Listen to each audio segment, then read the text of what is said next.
Boom. There it is. 3 claps that time. Wow. That's an official start. That feels like an official start to me.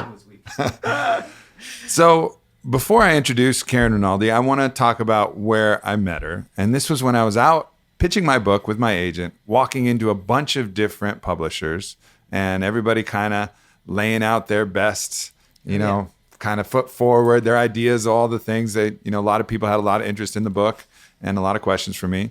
And we just sat down, and it was pretty much me and you and the agent, and maybe there's one other person. And we just started talking about stuff. Yep. And I left that meeting and I go, Bird, she's fucking awesome. And he's like, yeah, she is, right? He's like, I don't think she read my book or the proposal really, but she knew me and she got it. And by looking at it there, like we knew each other. And at that point, it wasn't even about the money anymore, even though you guys did make a generous offer and it was all good. You're the SVP at Harper Wave and you have the ability to make those decisions. But I knew from that point, I was like, oh, I just want to work with somebody who I really respect and who I know that I can get along with and that we can co-create this thing together. Yep. And not only through the book process, which was amazing. I mean, everybody tells these stories about how I had to work with a publisher and blah, blah, blah. It was like a breeze. It was amazing. Doesn't always happen that way. Doesn't always happen that way. No, it doesn't. So it has a lot to do with you, as you know. Well, thank you. And a little bit about me, but absolutely. But I think we just had a kind of a co-resonance. There was like an accord with the way that we were thinking about things, and that's extended long past the book launch into a bunch of really amazing conversations. And now you have a book in front of me that we started talking about at lunch. And I wish I had like a little lavalier mic for our conversation at lunch because it was so good. But we'll get into all that. And it's just great to have you on here and be able to have this conversation and see where it goes and talk about your new book. It's great to suck at something. The exceptional benefits of being unexceptional. Yeah, sounds like bad news, but it's actually good news. Yeah, and that's the point of it, and the point of the cover, I think, which is meant to say, this is fun. Sucking at something is fun. But I want to just say from the very beginning when you and I met, I have these meetings all the time in publishing, right? So this is what we do. I probably have them 3 a week, and when magic happens and I don't even know what that is. That's something about opening yourself up to the universe, opening up yourself to another person. And I did feel like we saw each other in that meeting. And it was, the experience, you should know, is just as awesome and amazing for me as it is for, it's good to hear it from the author's point of view, because you say, okay, so what is that like going in there? You're meeting all these people and, you don't know what to expect. It's not the world. I do these meetings all the time. But when the magic happens, I live for those. I just live for those moments. And also because I know from the thing that I do is that it's the beginning of a relationship, because in publishing, whether you're the writer or the publisher, editor, writer, it's the beginning of a relationship. And it's a pretty intimate relationship. So you get to go places together. And what's fun about having a book come out is that I get to sit on the other side of the desk, and it's humbling and it's scary, and I get to experience what my authors experience, which is because there must be all of that pressure, because you're reading. How many books do you read in a year or a week or a month? Books. I mean, books and proposals. My sons sort of tease me, and they'll say, "So I'm either reading, I'm editing, or I'm writing, or I'm reading." I mean, or I'm surfing. Or you're surfing. We're going to talk about that, or cooking. But mostly what you do in this world is that it's when I have free time, I get to read. Yeah. Which is a crazy thing. I get to read. And that's an important thing that you say, because that's your fucking job. But you're not saying I have to read. No. You're saying I get to read. I get to read. I get to read something else, something I'm not working on, that not to, and again, this is a point in the book, not to work more. It's just that, I'm a publisher for a reason. I always say that, editors I basically suck at something for a living. I get paid to suck at something, meaning I'm not an expert in anything except publishing. But I get all of these people who are full of knowledge and a lifetime of research and professional building stuff to come to a publisher and say, I want to write a book, and I get to do a deep dive on that subject.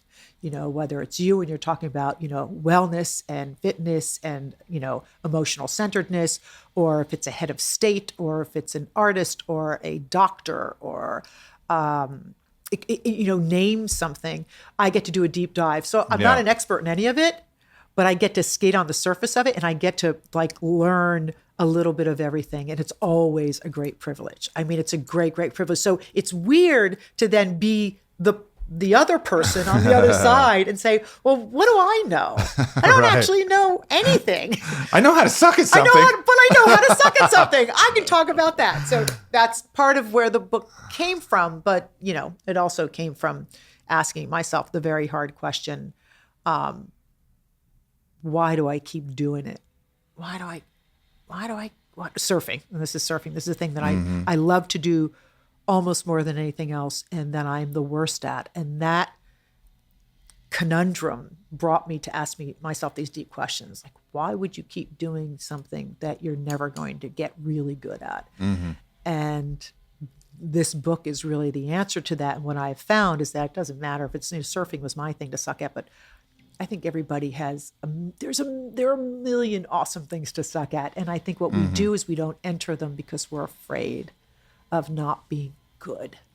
I've always wanted to throw pottery, but I'll never be a great potter. Yeah, so what? So make little pinch pots. Yep. Who cares? And sometimes those lumps are going to slam against the wall because you're spinning the wheel and it's off-centered and it gets all lopsided. And, exactly. Yep, and you know what? Happen. That's part of it, So, or golfing or tennis or cooking or writing. I mean, writers are great at sucking at things because most of what most writers write is crap, and then you have to get to the good stuff. So it's a lot of practice. Yeah, I remember writing the book. I would write something, think it was good, and I would go back a week later and read it and be like, "Did a child write this? Like, what infant came and wrote this bullshit?" I remember rewrite it. Oh man, I remember you telling me like, this shit is hard. I'm like, yeah, it's really hard. And you were just saying, I remember at the end of it, you were saying, I don't know, man. Like, I don't know if I'm going to do this again. I'm like, you're going to do it again. Oh, for sure. I'm already fired up. I'm already excited about it. I was like, what? Hard? No, it's great. Yeah, exactly. You reframe in your memory. And that's, right. It's interesting how, with writing, it's one thing because it's such a diligent process and there's so many. Right. But like golf is a funny one because people get so emotionally attached to the expectation of how good they think they are or once were or should be, that if you miss a shot, you'll fucking throw a club and get all mad and emotionally unstable. Like, what? Yeah. Who cares? It's a stick with a ball. Yeah. Relax. Why would you attach meaning to that? For sure, relax. Yeah. Especially when you're with your, all right, maybe if you're in the PGA and it's millions, but they actually don't have a reaction because they know those reactions are caustic. Those reactions take them out of the moment. That fear that would create that reaction, so that they don't do that. But it's just a funny thing how we get in and we'll immediately allow our ego to say, oh, I'm this good and I have to be this good. And if I'm not this good, then I suck, and then I'm not worthy, and then I don't love myself, and then fuck. It's this death spiral. Absolutely. And you think people are noticing. Yeah. Everybody's going to notice that I'm not good at this thing. I was like, no, honestly, mostly people aren't paying attention. Yeah. They're just, people have their own crap that they're dealing with.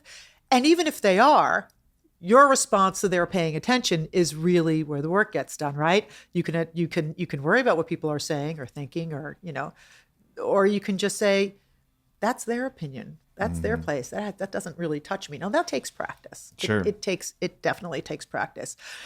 But it's interesting that you mentioned like professional golfers, and I think this is an interesting point of reference for the book, which is the whole suck at something ethos is what is that it's not transactional.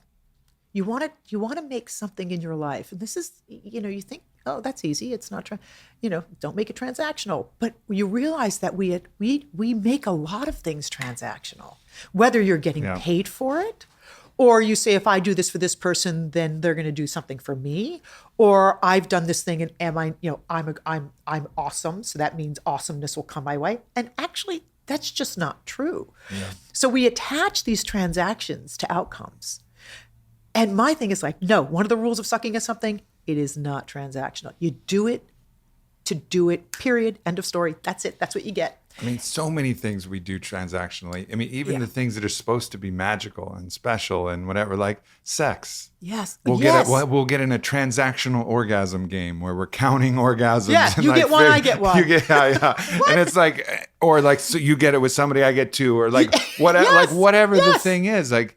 And as soon as you start making it transactional, you're not actually having sex anymore. No, you're calculating in your mind. You're outside of that present moment where the magic happens and the smells and the feels and the connection and your hearts collapse into one. And it's all this merger of sloppy saliva and bliss.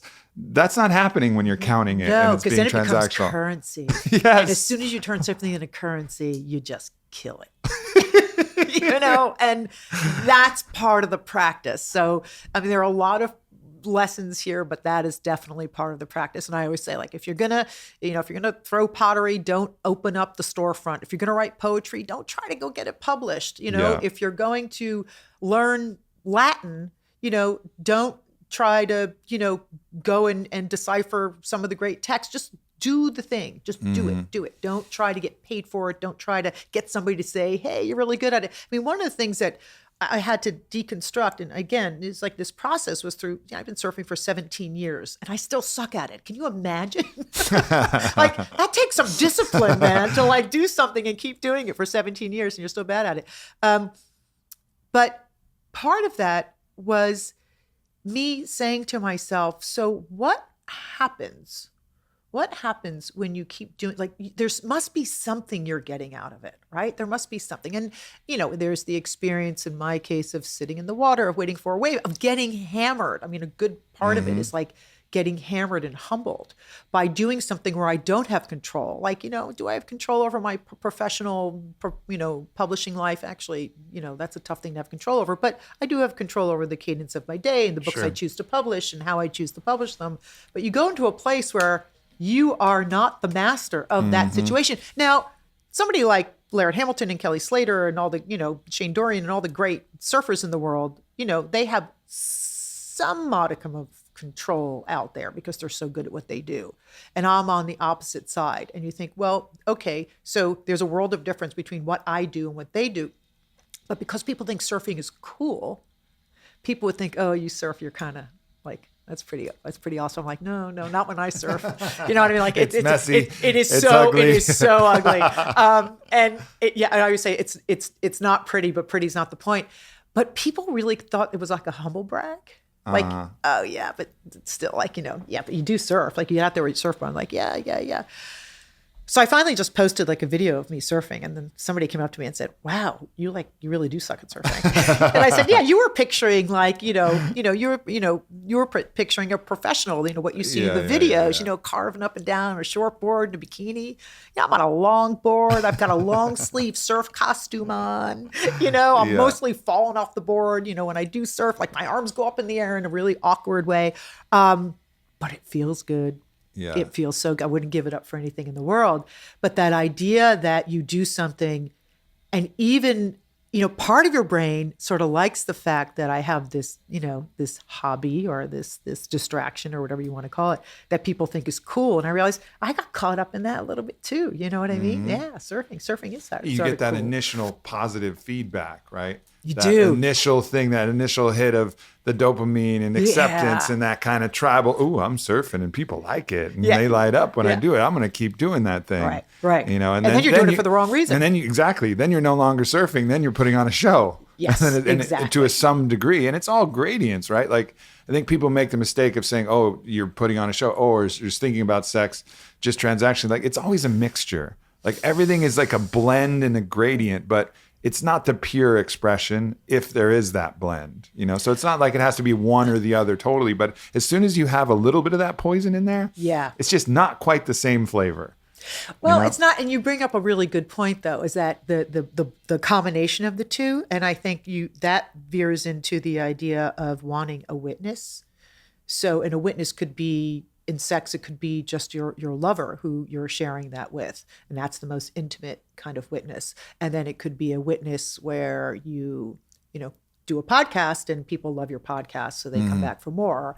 I catch, 1 in 30 waves that I go for and I surf it well, and somebody sees me do it, I do want someone to see Right. it. And this goes back to Hannah Arendt, who basically says that we want a witness because a witness confirms reality for us. I mean, it's a basic human need and tendency. So we don't want to pathologize that. So, and I say, oh, people aren't paying attention, they don't give a shit because they've got their own stuff going on. Yes, but, and this is like with everything, yes, but the wanting a witness and needing a witness is, and this is what we talk about, being witness to someone's pain, being witness to someone's joy, being witness, it confirms that you exist. So it's powerful. And you don't want to conflate that with ego. Yeah.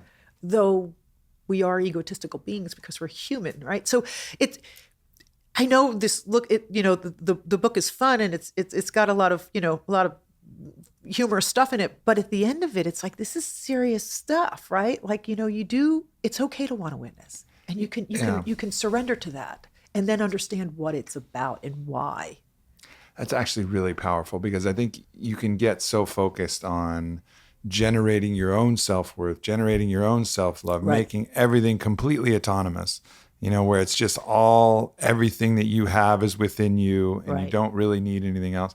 But fuck, is it not a fundamental human desire to be seen and to be Yes. seen and witnessed in totality? Yes. In whatever way that is, whether that's, but that thing, not only does it call out your best in a certain way because you can, but it also, it confirms your existence in reality, in a really interesting and beautiful way. And I think it is kind of a dance between saying, like, no, I have what I need inside. I don't need these large validation pieces that make Right. me feel like a man or feel worthy or feel Right. cool or feel all these things.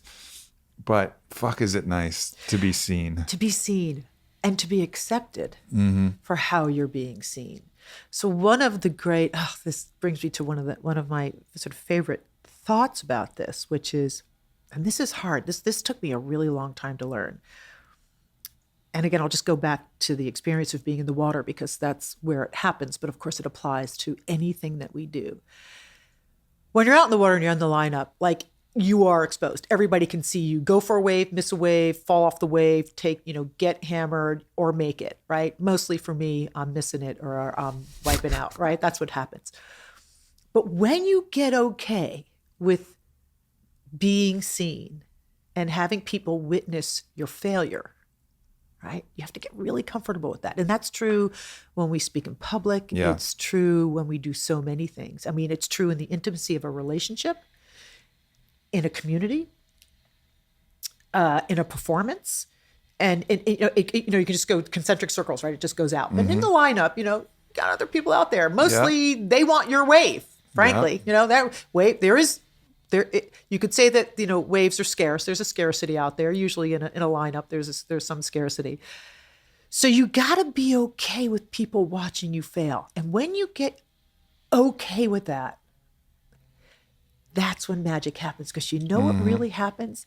Instead of trying to cover up that, I got this, I'm good. Like, I can really, damn, I just missed that wave because, I wasn't, my board. There was something wrong with my board, man. I think I have the wrong board for the, for this, for these kinds of waves. Instead, you go like, missed another one. People want to help. It invites kindness. It invites generosity. It invites patience. It invites people to help you out. And most of us want to say, I got this. I mean, I know I definitely fall into this category. It's like, I want to be, my own master. I got this. I'm good. I can handle it. And to just say, I don't have this, whatever it is, whether it's something you're going through that's very scary in your personal life, emotional life, psychological life, family, or just being out in the ocean where, it's scary too. When you say, I don't have this, I don't know what to do. And then you invite the best that people have to give. And when you don't open up to that vulnerability, you're keeping people away. Yeah. And it becomes impossible for them to love you, because you're creating a projection. And that projection, if that's the only thing that they can see, that's the only thing that they can love. But guess what? Your projection is a fucking illusion. It's not real. It's not you. Your heart's not contained there in it. So this cool guy that's okay with everything and it's all good, people are going to interact with that avatar and not interact with you, yourself. So you preclude yourself from the possibility of any actual substantial love, help, assistance, being seen at all. Is really you just want to be seen and have someone smile and be like, no, it's all good. You know, that was like the greatest metaphor that this plant medicine shaman gave me for the way that Christ consciousness responds, right? Christ consciousness is not like it looks at you and looks at your sins and judges you and says, that's too bad. You know, really, you shouldn't have done, and then has all this judgment. And then eventually it's like, okay, but I'll forgive you this time. Right. It's like, Christ consciousness knows no record of wrong. It doesn't have to forgive you because it doesn't even see the wrong. It sees beyond that. And the forgiveness is immediate and ever present and has always been there. And it's just love. And there's not even a flinch, not even a moment where that idea of Christ consciousness would say like, oh, look at you, blah, blah, blah, blah. No, it's just love. Unconditional love and acceptance without the need for penance, without the need for self-judgment and punishment and all of these do 25 Hail Marys and, you know, bow down a little deeper. No, it's just fucking love. Yeah. And like that, we won't get that from the world, but we can get approximations of that. We can get and sometimes things that feel damn close to that, where you're just radically vulnerable. You open up to your friends, your tribe, your community, your partner, and they're just like, oh, I see you. I have compassion. I'm with your suffering and I love you, but I don't judge it because I've been there too. Yes. And it's fucking magic. And like, let me help. Let me help you. Yeah. I mean, what's better than an assist from another human or from the universe? And you can't do that if you're just doing the stuff that you know how to do and you don't put yourself at risk and you don't let yourself be vulnerable. Like you're not gonna get any of it. It's like it's so hard for us to understand that. And this is the thing, like when I first started talking about sucking at something, and this is, by the way, this is like a 10-year project, right? I started this 10 years ago because I suck at it. I've been on a 37-year project at sucking at something. Well, 37, 57. So yeah, I've been doing it a really long time too. But, you know, trying to articulate it.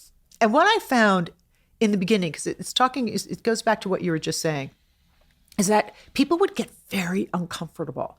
I'd say, you know what? You know, people would come into my office and the first thing I would ask them is like, so I'm going to ask you a question before we start talking. And I was like, what do you suck at? And people would go, I don't, you know, I don't know. I don't know. Like that makes me uncomfortable. It's like, oh, okay, this is not the way in. Yeah. I can't just ask somebody that question. And I noticed it made people deeply uncomfortable. And I thought, well, I have to sort of fess up first. Yeah. I've got to tell you. Go first. I got to go first. I got to tell you like where that is.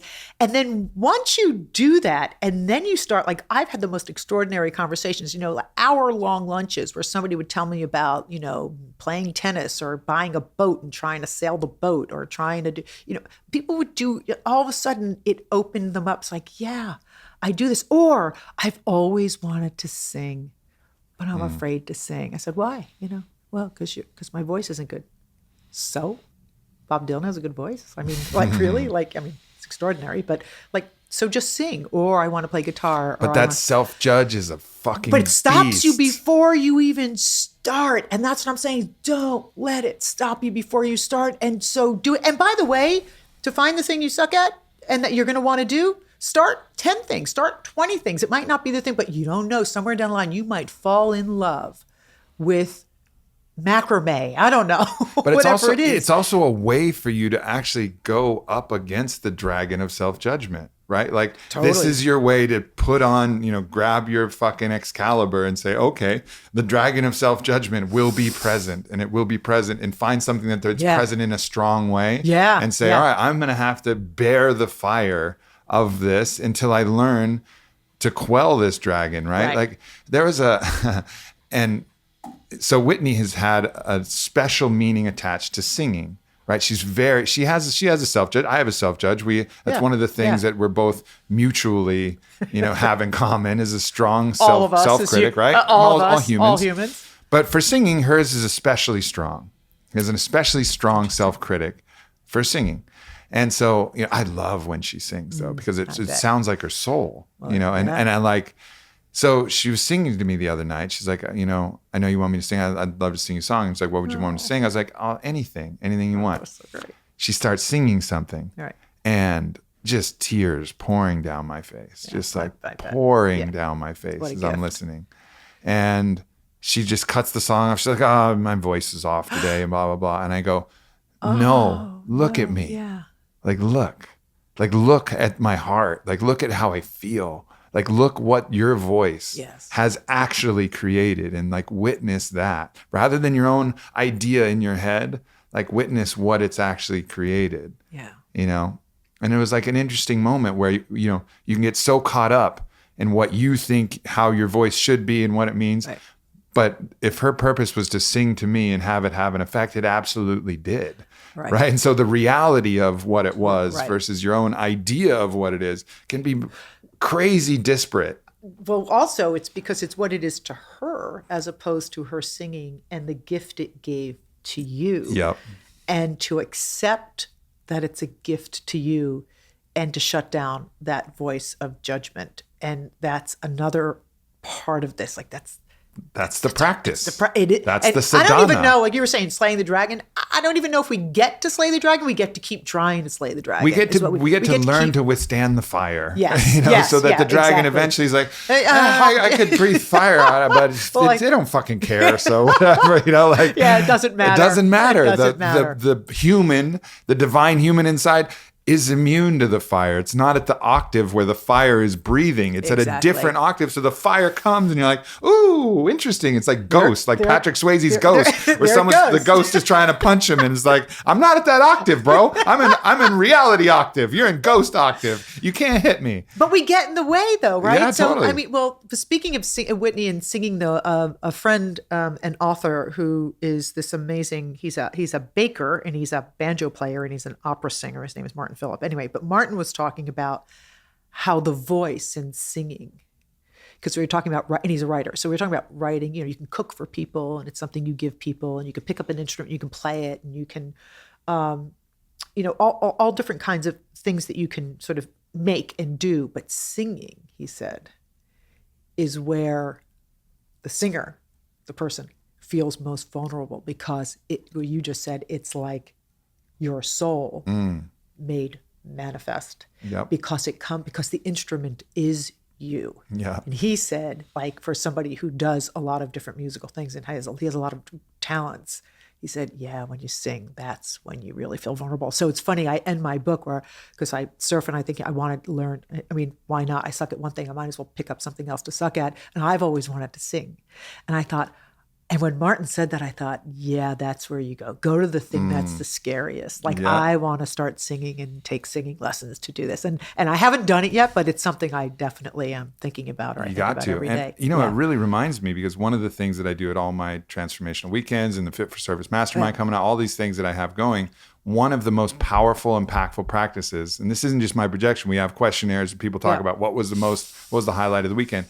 It's the ecstatic dance that we lead. And the purpose of ecstatic dance is to dance so freely that you dance without any self-judgment. You push past those limitations of, if I move like this, that means I'm homosexual. And if I move like this, that means I'm not cool. And if I move like this, that means this. But radical expression of the human body moving to music, right? And then it's similar to singing in that way, because when you're really dancing, it's just your body. It's just your body is in flow with the sound and you release, and whatever comes out of your mouth, maybe it's a yell, or maybe it's a howl at the moon, or maybe it's whatever, but it's you, radically you. And for people to push past all of those limiting kind of judgments that have told them and kept them locked in certain movement patterns that other friends wouldn't laugh at, so that at the junior high school dance, they wouldn't get made fun of, or maybe they have good moves that they can do in the circle and get praise. And then everybody's like, oh yeah, good job. You did the running man. Wow, amazing. All of us have been in that, but to get in a place where you're radically accepted for any movement that you do and you're free to do it, it changes the way you feel about yourself. Yeah. And that's you and important. I have, well, it's funny because you and I have talked about this before, and when you read the book, you're going to see it's in there. Yeah. You talked about dancers and dancing, and I went, my friend Aubrey Marcus talks about dancers. Amazing. And how the best dancers are people who just leave it on. What you said, I think it's like you said, my dancer friends love when basically bad dancers leave it all out on the dance floor, because that is a way of just saying, this is who I am. There's nothing better than watching somebody just go for it. Just give it. And I've been I've done both. I've been the dancer, but I've also been on the sidelines. And you think, wow, you want to be the person who's always leaving it out on the dance floor, but sometimes you don't want to do that. And then you go, why am I on the sidelines? I want to be out there dancing. Yeah. So again, it's like that thing. It's like, it's a practice. You got to keep practicing it. You got to keep, and that's okay too. And then I think too, what happens is that when you do it yourself, right? So if you're going to be the person who's going to go out there on the dance floor, or I'm going to go out there and sit in the lineup and, miss every wave and surf like a kook and all of that, it makes it really hard when you accept, okay, so you have to do that. You have to get there where you're okay with it. Then you have to, have self-compassion. So you forgive yourself for being a bad dancer, or having not a good voice, or surfing badly, or, missing that putt on the green when you should have made it, whatever it is that you're doing. As soon as you forgive yourself for all of that failure, everybody else is like, wow, look how awesome they are for trying. You stop being an asshole. Yeah, Because exactly. you stop judging other people. And I have this idea where it's like, that phrase that we all say is like, why don't they just catch the ball, pitch the ball, catch that wave, make that putt, dance better. Why don't they just do this? And I was like, there is no just. You know how hard things really are? So if you could eliminate that phrase, why don't they, or why doesn't he, or why doesn't she just do this, and it'll be easy. And once you get used to trying things, and again, if you do one thing with intention that you suck at, then you are willing to try all different kinds of things and, flounder and fail, and you realize the pure joy and freedom of doing it. You don't judge other people, and that makes the world a better place. Yeah, Because totally. what's happening now, we all know this, what the internet has done, and all of the haters and the trollers and the people who are judging before they even, you say 3 words and people, attack your, everything that you are and what your hair's doing and your, the tattoo and the fat on your arm, whatever it is. Like you just like, well, everybody gets it. But all that hate, and you're like, I want everyone to go and do something with intention and suck at it, and then go try to judge other people. Yeah. And forgive yourself. Sorry, you have to forgive yourself first, and then go and try to judge others. You don't do it anymore. All of a sudden, what everybody's trying, they're just awesome. I think it's funny because there's these shows like American Idol that have the harsh judge, like Simon, and people identify with the harsh judge because the harsh judge is in our own mind. Yes. So like watching Simon on American Idol, it's like, that's that nasty little troll that I have in my head too, and he's just saying it out loud. And, Yes. But the truth of the matter is, when you're around real professionals and the people I know, like that story I told you about dancing, I was with Stephen Twitch Boss, who's like one of the best dancers in the world from So You Think You Can Dance. He's on the Ellen Show as a DJ. He's one of the top dancers in the world. And he was with his wife, who I think won the show, Allison Holker. And they're 2 of the best dancers in the world. And we go out and we have a dance party in Austin. They came to visit. Oh, how much fun and is that? Yeah. Everybody at first was like, oh, damn. These are like the best dancers in the world. And they're fucking killing it. And then like slowly, like myself and a couple other people were like, fuck it. Let's just fucking send it. Yeah. And we're not anywhere close to that. But to watch their excitement, like they were so excited. They were as excited for us, all the people. And then everybody started doing it because they saw how excited the professional dancers, they weren't in judgment. They're the best there is. And they weren't saying like, wow, that's not really a good move. They were just like, yeah, whatever that is, you're killing it. And it's lighting me up inside. And that's something I've seen over and over again, like from one of my first best friends, Bodie Miller. Like we'd go skiing together. He's the best skier in the world. Yep, yeah. We'd go skiing together and I'd push one on like some slalom skis and really go and be huffing and puffing. And he'd be down at the bottom of the hill and be like, yeah. I was all over the place. I was fucking sliding. I couldn't keep an edge. Like it was fucked up. And he's like, yeah, but you went for it, man. Yeah. And it was like that, the truth of what we think would be the harshest judge. Like, wouldn't want to ski with Bodie. Oh, I wouldn't want to dance with Twitch. No, you do, because then it'll teach you, like the people who've put in all those hours, because they started sucking too at some point. Did. Yeah. When they've really put in all those hours, they just appreciate you trying and pushing your boundaries just a little bit, and that's inspiring to them. Yeah, yeah. Well, there's nothing. One of the great lessons I learned is surfing with somebody who's like a semi-professional. He's amazing. He's become a really good friend, and if I'm surfing with him and I have a bad wipeout, which I always do, he cheers the wipeouts. Yeah. He's like, that was awesome. Because you come up, you're like, you've been in the water, you know what that feels like. And some people will come up. I've had people paddle up to me and go, hey, are you okay? That's how bad it is. Are you okay? Do you need any help? It's like, no, I'm good. I got this. He will cheer the wipeouts and just go, he'll make sure that I'm not, haven't aspirated too much water. But then he'll just cheer the wipe. And the cheering of the wipeout sort of switched my brain a little bit too. And I thought, like, again, instead of, because I was afraid that like I would be judged by this amazing surfer. And it's like, nah, you're out there. You're out there. Yeah, that was a moment when I was helping Whitney. She had a boxing match, her first boxing match, and it actually turned into a kind of big thing because it got contentious and there was a big crowd and it was going to be online. Wow. I mean, there was going to be tens of thousands of people who were going to see this boxing match for her very first amateur fight, right? Yeah. And she was fighting someone who'd been in like 6 or 7 fights already. This was her first fight. This girl was tough for sure. And it was like the morning of the fight and she was kind of wandering around outside. So I go check in with her. Yeah. And she was just, kind of alert, like, what if I get beat up? What if I get knocked out? What if that happens? And I was like, yeah, what if that happens and you just pop up and you raise your hands like a victorious champion and like, even after you got your ass kicked, like what happens then? And she goes, oh, well, the crowd would be pretty fucking fired up. Like they would be excited by that. Like that would be a cool moment. And I was like, absolutely. The beauty queen gave fighting a go, gave it her best, got knocked out, gets back and up, came up with victorious. A bloody nose and is like, yes, I did it. And everybody else would go, yes, you did it. Yeah. And so you could totally reframe it. And at that moment, you saw the smile creep and it was like, oh, so the worst fear, if I respond to the worst fear with courage and with a smile, everybody else has the permission to do the same thing and actually celebrate even the moment of the most disastrous failure. The effort. Just celebrate the effort. I mean, it's almost that simple, but I don't know. Like I keep going back to this, trying to look at the origin of this need not the origin of the need to succeed, because that's not right. It's what we believe is success. Like, what is success? What does it look like, right? Mm-hmm. Does it look like winning that bout or just entering the ring? I wouldn't enter that ring. I mean, Whit enters that ring. Not many people would. She enters that ring. I mean, I'd think about it a lot and I'd want to do it, but I would be scared. I mean, but you think about that and you're going, you entered the ring, done.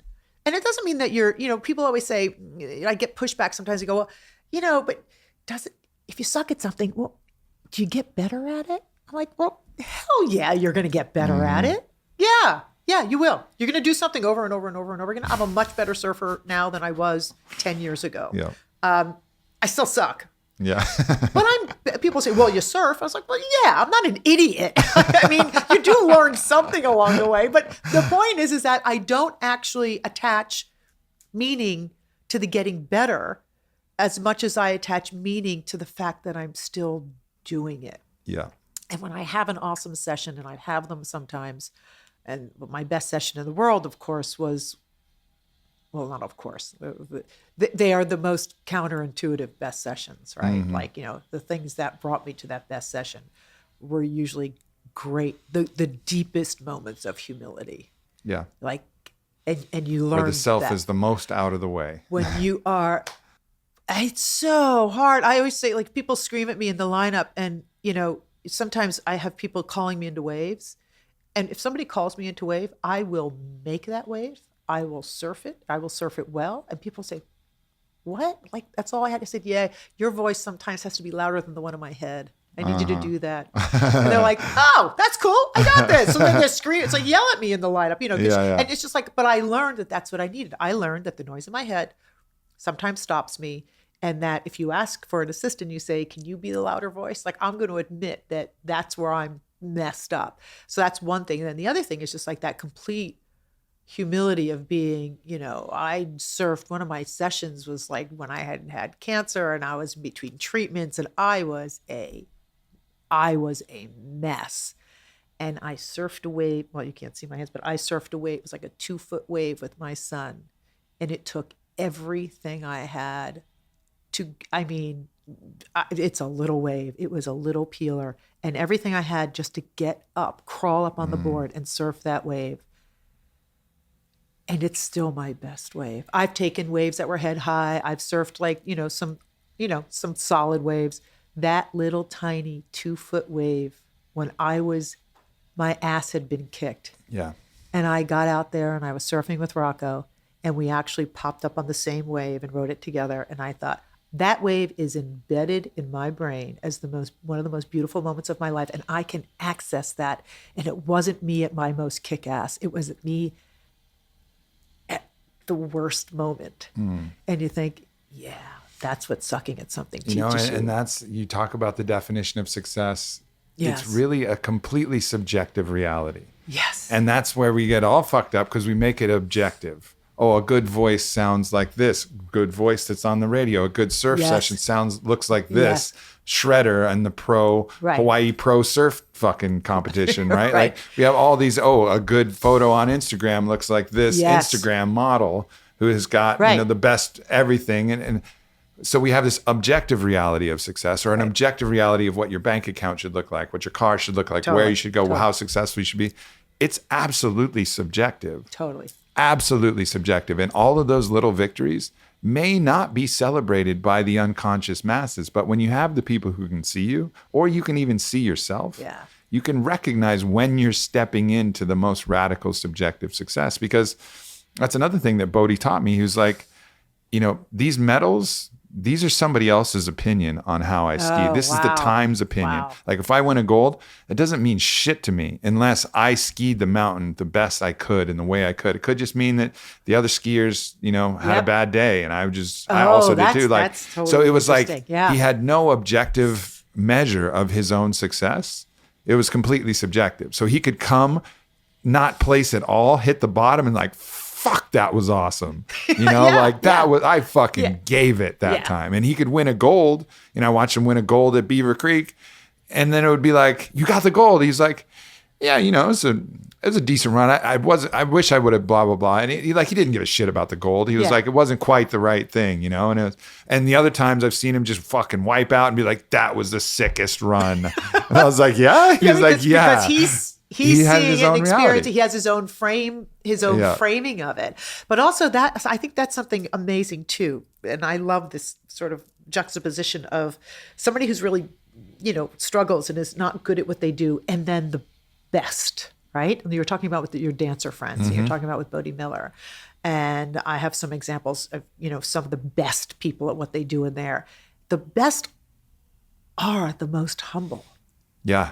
So Absolutely. they're not the people in between going, I can surf bombs in Bali or whatever it is that people talk about. The best are always really humble. And that's a beautiful thing. And we can learn, those of us who are the opposite of the best can learn from that. You're going, well, if they're humble, why not learn that lesson? Yeah. Instead of, we're never going to surf like that person or, dance like that person or sing or ski. But why not learn like that humility? Humility is beautiful. I always say like humility comes from, the word, the etymology of it is that it's humus, it's the ground. And we love being grounded. We love people who are down to earth. It's a good thing, right? But it's also the basis for the word humiliation. And I go, there's humiliation and there's humility. Basis of the word is the same. And we can look at it as being grounded and being down to earth, which we admire, or we can look at it as being exposed, right? And the humiliation. And my thing is like, you just need to wipe that part out, because humility is a beautiful thing. Humiliation is where humility gets swallowed by our ego. They're very close though, right? Yeah. They skate really close to each other. And as soon as you sort of look at it that way, you can catch yourself, right?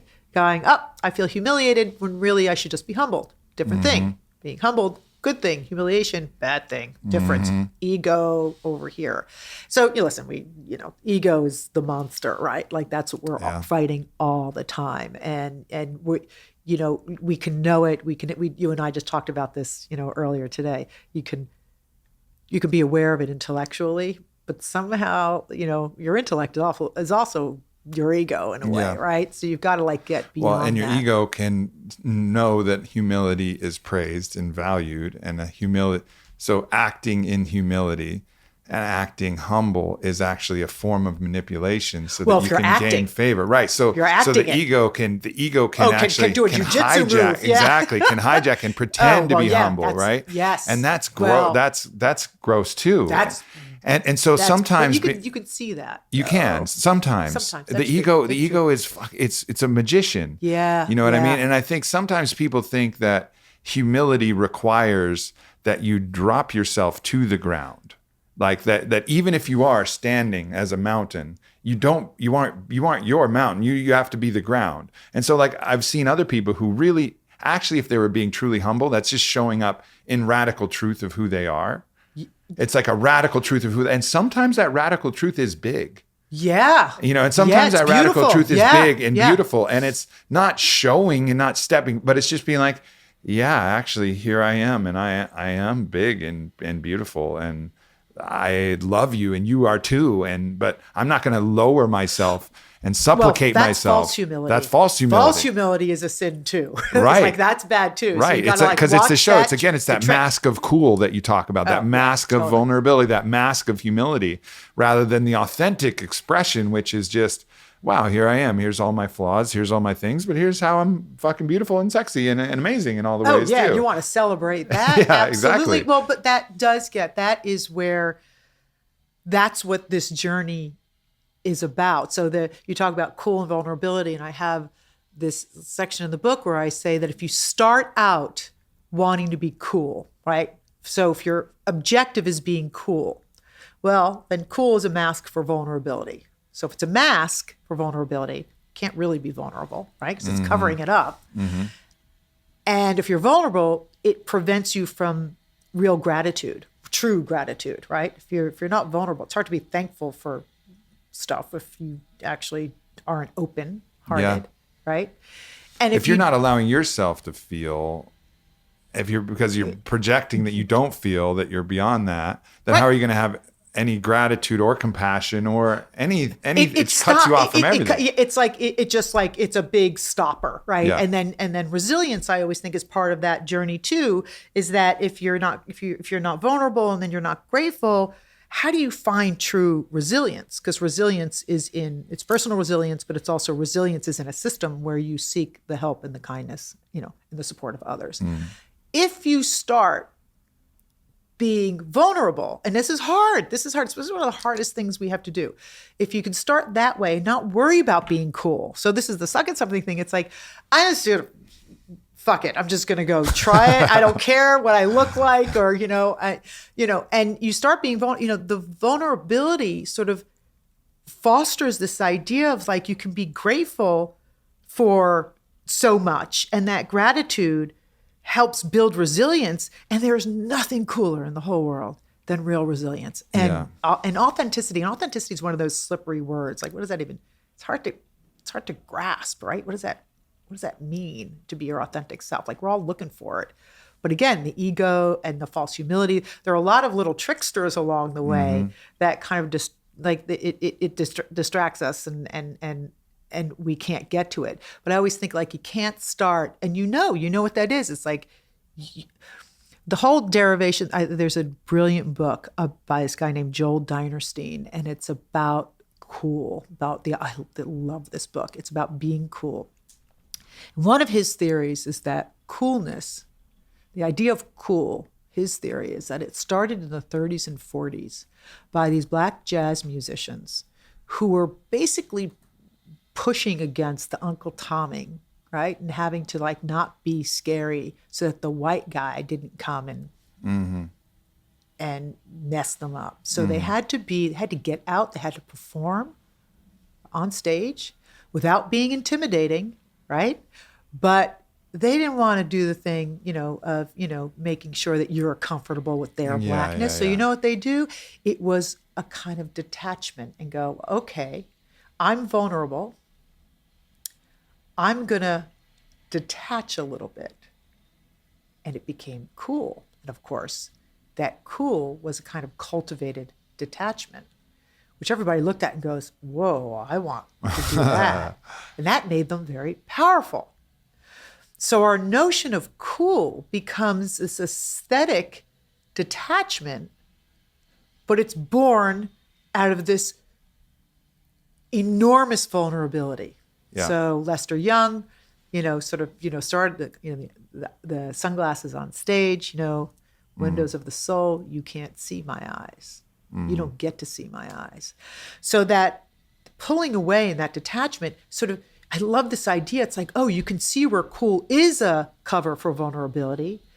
It's an exercise in detachment so that you are not vulnerable. It becomes incredibly powerful and appealing. So people want it. They just want it without earning it, and they want to game it. And you can't do that. This book is amazing. It's really, really good. And it really helps you to sort of understand, why we're compelled by the notion of being cool. Why you can't just buy it, act it.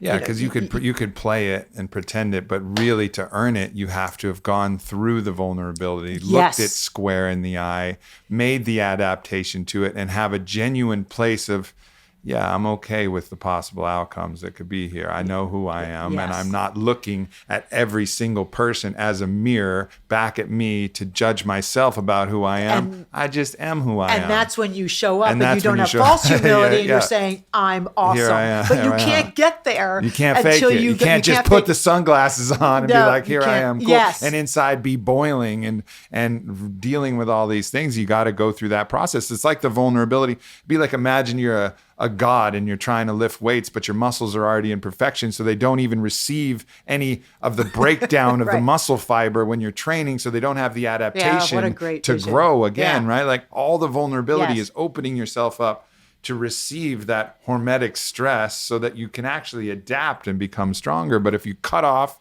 your ability to be vulnerable, you'll have no adaptation. You won't actually make any progress towards the goal that you're heading towards. Yeah. No, it's funny because one of the, we keep coming, what I found when I was writing this is like, there are two things about that kept coming up. So vulnerability is one of those ideas that comes up in so many different guises, right? And it just does because it's embedded in so much.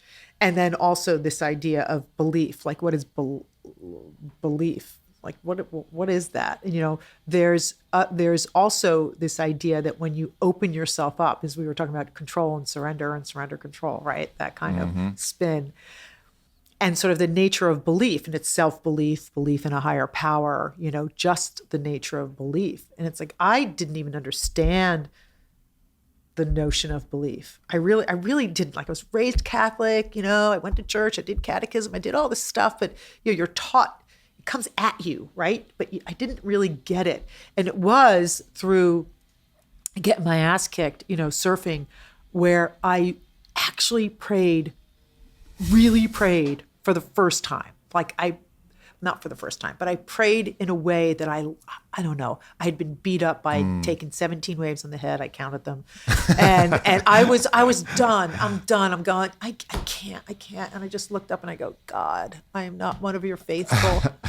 Can you just help me out? And you know what happens, right? You know what happens? The ocean stopped. The ocean friggin' stopped moving. And I paddled out past the break. And I sit there and I go, whoa. Okay, what was that? What was that? And I was like giggling like a maniac. I really was. I was going, That was amazing. And I thought, you asked for help. You asked for help, not from a surfer, not from something else. You asked for help that was beyond you. Yeah. You know, the tide, the wind, the bottom of the ocean, like all these things were working. You know what I mean? You know, okay. And I'd been there for so long. Chances were the ocean was going to stop at some point. You know, you can rationalize it away. Doesn't matter, because I asked. I got an assist. I get out there, and I'm sitting out in the ocean. And of course, you know what happens next. I'm sitting there going, so I've been surfing for about 2 hours and I haven't caught a wave. I know you just stopped the ocean moving for me so I can get past the break. Can I be a little greedy? And can I have one wave? I just want one wave for this session, and then I will be okay. And I turn around and here comes a wave, and I go, I'm going to go for it. I'm going for that wave because I think God just sent me that wave. You know, Yeah. Paddle, paddle, paddle. I get up, surf the wave, surf the sections, get out, and I just get out, and I am very quieted. And I think I just learned one of the biggest lessons of my entire life. And this is the idea of, I didn't know what belief was. Belief was just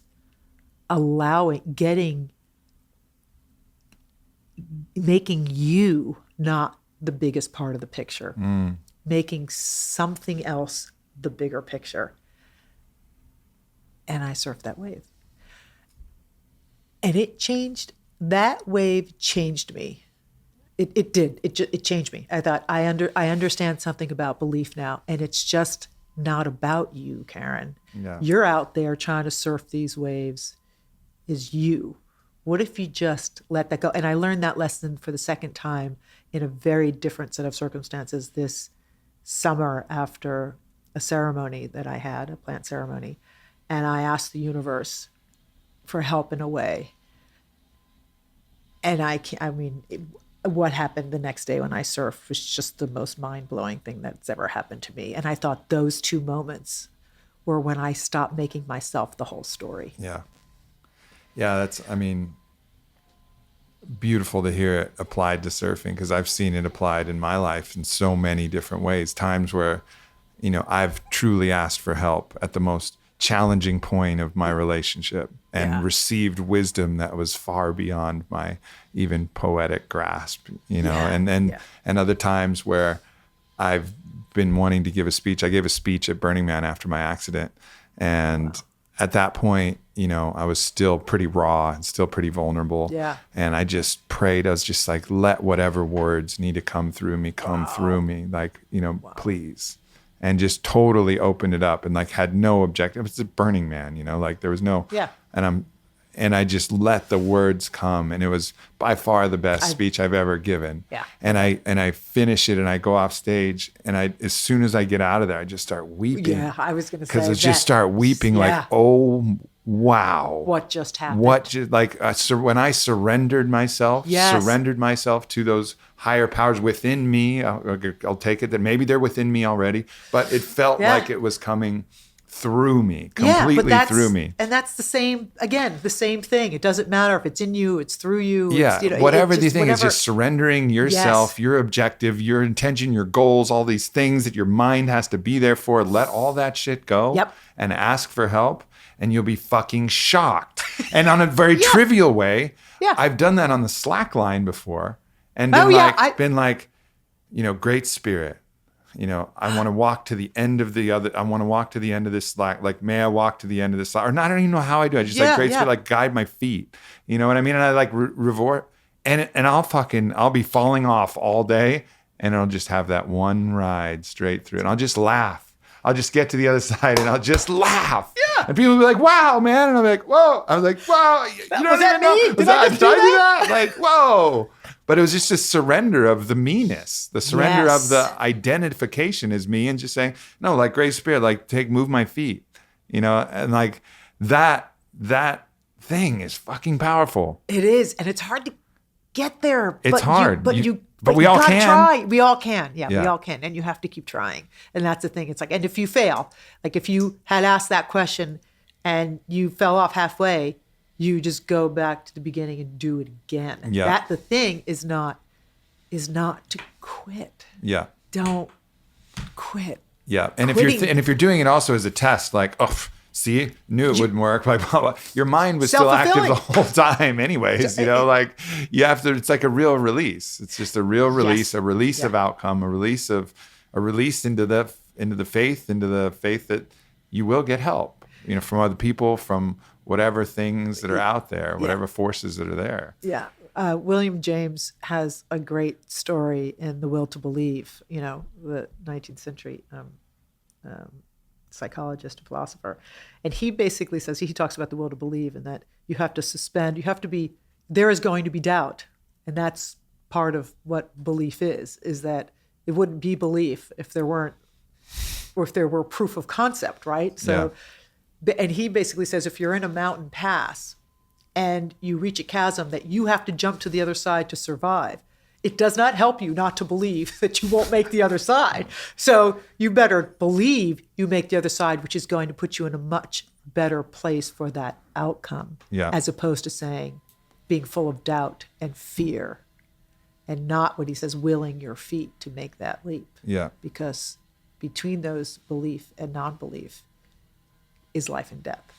And that's what they say about prayer too. It's like, pray as if it has already been done, which is the radical belief that you are already there. Like, so when you pray, it's not like you're asking for in this helpless state of favor. And it's really like you pray as if you use belief as if it's already there. Because by the praying, you believe that it's happening already.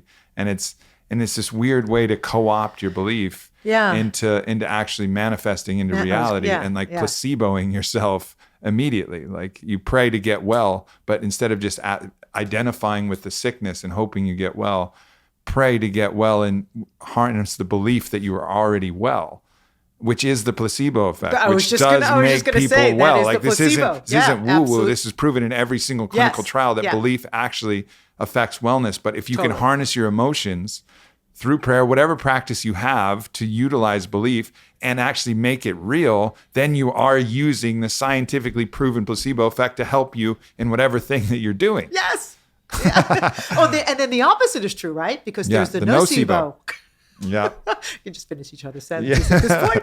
But exactly, though. So you kind of go like, and that's just proof. And like, yes, the studies have been done. So you read that stuff and you're going, okay, I dare you to read this, and then walk away from it and say, nah. Like you can't because it's all there. I mean, that's in the book too. And again, it's that will to believe. And also there have been studies about faith-based sort of, you know, people who have a faith-based practice, whatever it is, it can be anything. Like spirituality can be very, very loosely defined, but it's there. I mean, we both practice it in our way. Yeah.